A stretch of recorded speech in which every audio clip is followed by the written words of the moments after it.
काफी देर हो जाती है, अजय आता नहीं है। वो अजय को आवाज लगाता है, कहाँ हो अजय? अजय जो हॉल में था बोला, हाँ भाभी बस आया। 1 मिनट में अजय इस बात का इंतजार कर रहा था कब उसे भाभी बुलाएं। अजय रूम में जाता है। रीना बोलती है, जरा अपने भैया को कॉल करो। बावजूद उसका मन बार बार दरवाजे की ओर उड़ जाता, मानो किसी का इंतजार कर रहा हो। उसके पति राजीव शहर से बाहर काम के सिलसिले में गए हुए थे। जाते समय उन्होंने हंसते हुए कहा था, बस 1 महीने की ही तो बात है, रीना जल्दी लौट आऊंगा। लेकिन 1 महीने का वक्त जैसे 3 साल में बदल गया था। रीना के चेहरे पर उस वक्त की बेचैनी साफ झलक रही थी।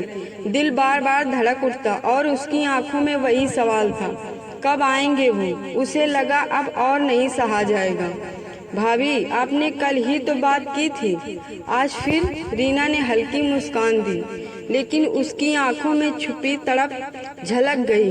हाँ अजय, पता है, पर दिल मान ही नहीं रहा। उनके बिना सब अधूरा सा लगता है। बस उनकी आवाज़ सुन लूं तो थोड़ा चैन मिल जाए। अजय समझ गया कि भाभी का लगाव और इंतजार कितना गहरा है। उसने बिना कुछ कहे मोबाइल मिलाया और राजीव का नंबर डायल कर दिया। कुछ सेकंड बाद ही फोन उठ गया। रीना का दिल तेजी से धड़कने लगा। अजय ने मोबाइल उसकी ओर बढ़ा दिया। लीजिए भाभी, भैया से बात कर लीजिए। रीना ने कांपते हाथों से फोन थामा। आवाज जैसे गले में अटक गई थी। पर जब उधर से राजीव की आवाज आई, हेलो रीना, तो उसकी आंखें छलक पड़ी। राजीव, आप कब आओगे? रीना ने धीमे स्वर में कहा, मानो आंसुओं के बीच शब्द गुम हो रहे हों। अरे मैं ठीक हूँ, तुम क्यों इतना परेशान हो रही हो? परेशान कैसे ना हूँ, आपके बिना एक पल भी अच्छा नहीं लगता। सब कुछ खाली खाली सा लगता है। खाना बनाऊं तो मन नहीं करता, कमरे में बैठूं तो आपकी याद आती है। हर चीज अधूरी सी लगती है, बस आप नहीं हो ना। उधर राजीव कुछ पल के लिए चुप हो गए। उन्होंने सोचा था कि रीना आदत डाल लेगी, लेकिन उसकी बातों से साफ झलक रहा था कि उसके लिए दूरी बहुत भारी पड़ रही है। रीना, बस 2 दिन और, फिर मैं तुम्हारे पास हूँगा। तुम्हारी ये सारी शिकायतें मिटा दूंगा। रीना ने ओठ दबाकर कहा, 2 दिन भी तो 2 साल जैसे लग रहे हैं। आप नहीं समझ सकते कि आपके बिना यहाँ कैसा लगता है। मैं हर आहट पर चौंक जाती हूँ। लगता है शायद आप आ गए, पर फिर दरवाजा बंद ही मिलता है। राजीव ने उसकी भावनाओं को समझा और उसे ढांढस बंधाया। बस थोड़ा और सब्र करो, मैं भी तुम्हारे बिना बिल्कुल अधूरा हूँ। रात को नींद नहीं आती, हर वक्त बस तुम्हारा चेहरा सामने आता है। रीना का दिल पिघल गया, आंखों से आंसू बह निकले, लेकिन चेहरे पर मुस्कान आ गई। सच कहते हो ना, मैं सोचती थी कि कहीं आपको मेरी याद उतनी आती भी है या नहीं। राजीव हंसते हुए बोले, पागल हो क्या? तुमसे दूर रहकर भी मैं तुम्हारे साथ ही जी रहा हूँ। बस मेरा काम जल्दी निपट जाए तो तुरंत लौट आऊंगा। रीना ने गहरी सांस ली और धीमे स्वर में कहा, ठीक है, लेकिन वादा करो लौटकर मुझे ऐसे गले लगाओगे कि ये सारे अधूरे पल हमेशा के लिए मिट जाएं। वादा करता हूँ, राजीव ने दृढ़ आवाज में कहा। बातचीत लंबी चली। बीच बीच में अजय मुस्कुराता रहा। उसने देखा कि भाभी का चेहरा पहले से हल्का और संतोष से भरा लग रहा है। जो बेचैनी थोड़ी देर पहले उसकी आंखों में थी, वह अब शांति में बदल गई थी। फोन रखने के बाद रीना ने अजय की ओर देखा और बोली, धन्यवाद अजय, अगर तुम ना होते तो मैं उनसे बात भी ना कर पाती। अजय ने मुस्कुराकर कहा, भाभी, आप दोनों का रिश्ता सच में बहुत प्यारा है। बस थोड़ी देर की दूरी है, फिर सब ठीक हो जाएगा। रीना ने सिर हिलाया, लेकिन मन ही मन उसने महसूस किया कि राजीव की आवाज सुनकर ही उसकी आत्मा को सुकून मिल गया है। अब इंतजार भले लंबा हो, लेकिन उसे भरोसा था कि जल्द ही उसका जीवन साथी लौटकर उसकी बाहों में होगा। उस रात रीना ने चैन की नींद ली। उसे पता था कि उसका पति भी उतना ही बेचैन है जितनी वो है, और यही एहसास उसके दिल को सुकून देने के लिए काफी था। उस रात घर में सन्नाटा पसरा हुआ था। बाहर हल्की हवा चल रही थी, पर कमरे में एक अजीब सा सुकून था। रीना थककर सो चुकी थी। चेहरे पर हल्की मुस्कान थी, मानो सपनों में भी अपने पति से मिल रही हो। लेकिन उसी कमरे में आकाश की ओर तकता अजय जाग रहा था। नींद उसकी आंखों से कोसों दूर थी। वह करवटें बदलता रहा, मगर चैन नहीं मिला। आखिर उसकी निगाहें रीना पर ठहर गईं। रीना गहरी नींद में थी, पर उसका चेहरा चांदनी की तरह जगमगा रहा था। उसकी सांसों की धीमी लय कमरे में एक मीठी धुन सी बना रही थी। अजय की आंखें उस पर टिक गईं। जैसे जैसे वह रीना को देखता, दिल और बेचैन हो उठता।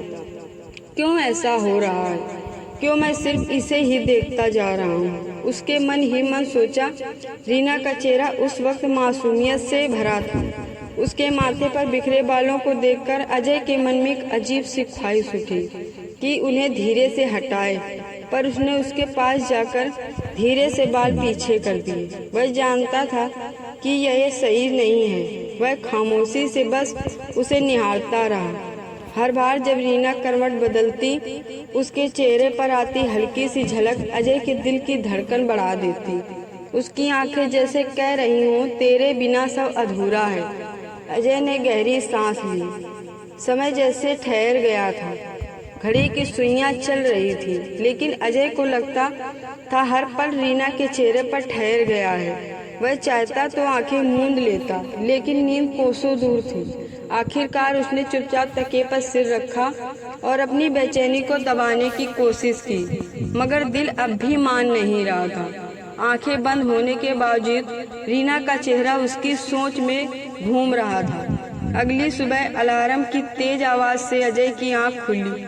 उसने करवट बदली तो सामने सोई हुई रीना को देखा। रीना अब भी नींद की गहरी आगोश में थी। उसके चेहरे पर वह मासूमियत और हल्की सी थकान झलक रही थी। अजय कुछ पल वहीं बैठा रहा। मन तो कर रहा था कि कॉलेज ही न जाए और बस रीना को देखते हुए दिन गुजारते, मगर पढ़ाई और जिम्मेदारी का ख्याल आते ही उसने जल्दी से उठकर तैयारी शुरू की। तैयार होते होते भी उसकी नज़र बार बार रीना पर चली जाती, कभी उसके बिखरे बालों पर, कभी उसके चेहरे की शांति पर। मन ही मन सोचता, काश मैं बस ऐसे ही इसे देखता रहूं, पर मजबूरी है। जल्दी जल्दी नाश्ता कर अजय कॉलेज के लिए निकल गया। बाहर की दुनिया चहल पहल से भरी हुई थी। दोस्तों की बातें थी, क्लास की टेंशन, पर अजय का मन कहीं और अटका था। प्रोफेसर लेक्चर दे रहे थे, लेकिन उसकी आंखों के सामने बार बार वही तस्वीर उभर जाती। नींद में डूबी रीना, उसके चेहरे की मासूम मुस्कान और सांसों की लय। क्लास खत्म होते ही दोस्त उसे घेर लेते, चल कैंटीन चलते हैं, पर अजय ने बहाना बना दिया, मुझे जरा काम है। असल में उसे कोई काम नहीं था, बस दिल बेचैन था। रीना की याद उसे चैन नहीं लेने दे रही थी। हर चीज उसे उसी की तरह खींच रही थी। कॉलेज का दिन जैसे बोझिल लग रहा था। एक एक घंटा मानो एक युग जैसा लंबा खिंच रहा हो। अजय कई बार मोबाइल उठाकर घर कॉल करने का सोचता, फिर डरता कि कहीं रीना सो रही हो और परेशान न हो जाए। आखिरकार जब कॉलेज का समय पूरा हुआ तो अजय ने राहत की सांस ली। बैग उठाकर तेज कदमों से घर की ओर निकल पड़ा। रास्ते भर उसके होठों पर अनजानी मुस्कान थी। दिल बस यही कह रहा था, जल्दी पहुंचूं और देखूं कि रीना क्या कर रही होगी। घर पहुंचकर उसने सबसे पहले दरवाजा खोला और सीधे अंदर की ओर गया। वहां रीना रसोई में काम कर रही थी। उसके बाल खुले हुए थे और हाथों में चूड़ियों की हल्की खनक गूंज रही थी। रीना ने मुस्कुराकर पूछा, आ गए अजय? आज बहुत थके हुए लग रहे हो। अजय ने हल्की हंसी के साथ कहा, हाँ भाभी, कॉलेज का दिन ही कुछ ऐसा था। पर उसकी नजरें बार बार रीना के चेहरे पर ठहर जाती। वो कहना तो चाहता था कि पूरे दिन आप ही याद आती रही, मगर शब्द गले में अटक जाते। रीना ने उसे पानी दिया और बोली, जाओ पहले आराम कर लो, मैं चाय बनाती हूँ। अजय ने गिलास थामते हुए रीना को देखा और मन ही मन सोचा, दिन भर